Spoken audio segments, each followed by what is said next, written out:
Today I want to talk to you about my experience with Go Go Grandparent. That's right, the name of the company is Go Go Grandparent. Let me know in the comments if you've ever heard of it, because I really hadn't until recently. And the purpose of this company is to provide rides, groceries, and food to those at home who need things delivered. The reason that I'm interested in this company is because we're planning to probably go to one car in the coming year. And my husband goes to the driving range to practice his golf several times a week, and when the weather is good, he could go every day. That's what makes him happy. It's 20 minutes away, and although I could drive him and wait and then come back, it would really cut into my day. So I was looking for an alternative for him so that he could call a car and go to the golf course. And I drive everywhere else, so that would not be a problem. So you may be asking, well, why don't you use rideshare? Well, the reason is my husband doesn't really text. So you can't use rideshare unless you are comfortable texting. And that's the reason. I'm going to tell you my personal experience. It may not be like anyone else's, but it's good to share these things in case this is of interest to you. Hi, I'm Sandy from Sandy Over 70. Welcome back.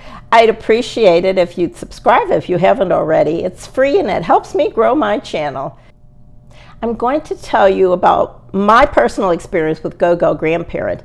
I'll tell you right now, it didn't work out for me. I gave it a good try. It didn't work out, but that's not to say it wouldn't work for you. And so let me explain why it didn't work for me. This company was started by a man to provide on-demand services for his grandmother. And the concept is so good because so many older people really don't even have smartphones. So I think that there was a real need for this. And so before we went down to one car, I thought I'm going to really check this out. I made initial contact by phone. I had a customer service rep who was very helpful. And there are 4 levels of service depending how much help you need. Now, I live in a continuing care retirement community, so really I have a lot of help here in the future if I need it. But what I was looking for was rides only. So I was interested in their basic plan. And the basic plan is $10.39 a month or $124.68 a year. Now, I was very excited. I thought about signing up for the whole year. This sounded perfect for me, but using common sense, I said, let me sign up for the month.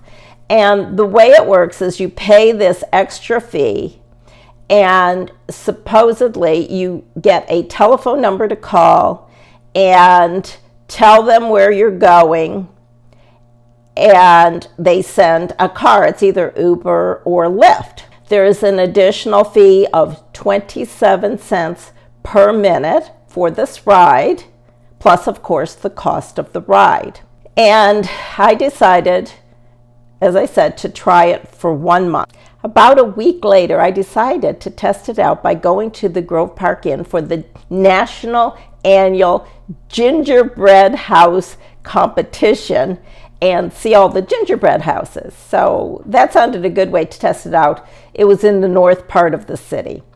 So I got the cell phone, I dialed the number, and I spent anywhere from 30 to 45 minutes trying to get through.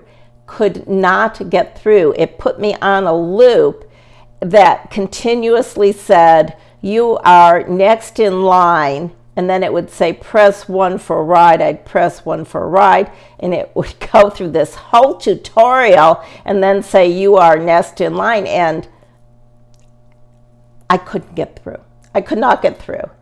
And I thought, my goodness, what if my husband was at the golf course trying to get home and he was standing there for 45 minutes in the cold trying to get through and couldn't get through? This was not going well. So I decided, no, not going to do this. So I have the invoices here, and I'd like to tell you exactly what the charges are because it's very interesting. So the trip over to the hotel was 8.72 miles, and it took 27.9 minutes.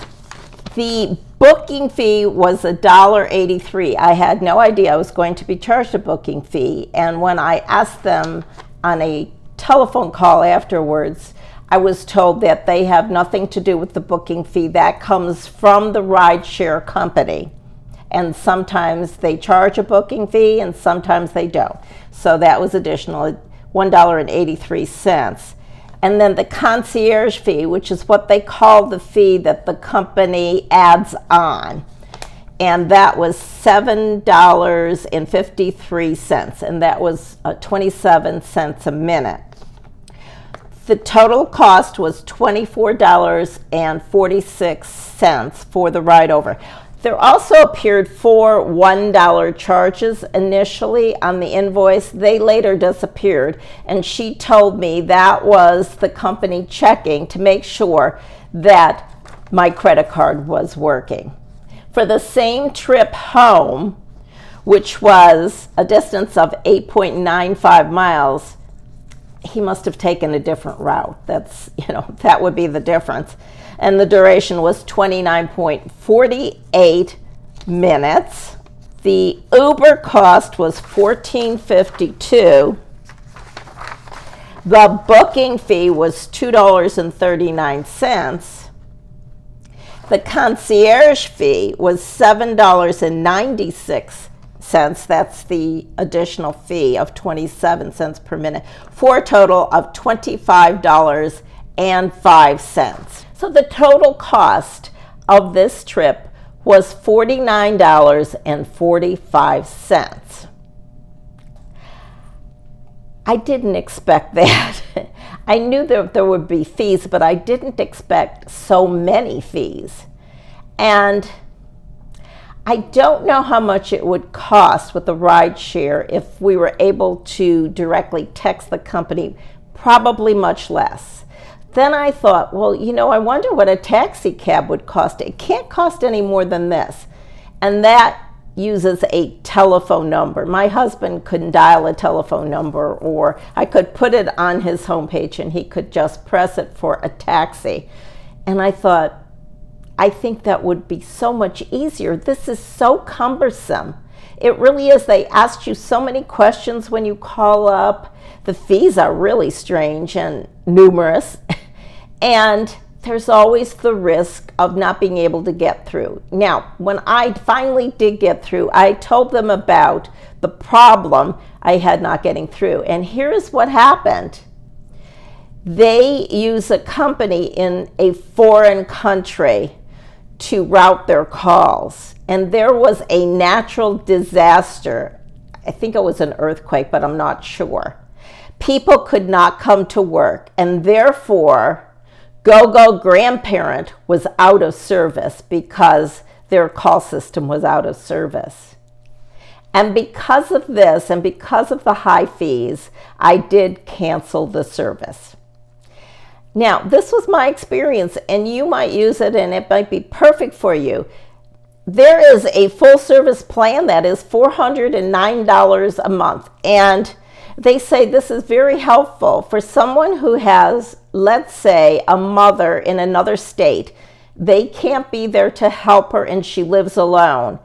And they use this to make sure their mom can remain independent as long as possible. One nice thing that happens is I put my name down as the second person who was notified when everything was taking place. They notified me when he was leaving, when he was coming home, and so whether I was with him or not, I would know that he'd safely gotten there and had safely come home. And this is a great feature for an out-of-town loved one to be following as to what's happening. So I'm not saying it's a bad service. I'm just saying it wasn't for me. And I hope this information was helpful to you, because it's hard to get reviews. I couldn't find any reviews really that were unbiased. And I feel that that is why I do these videos, to help other people with an unbiased review. Whether it worked for me, it didn't.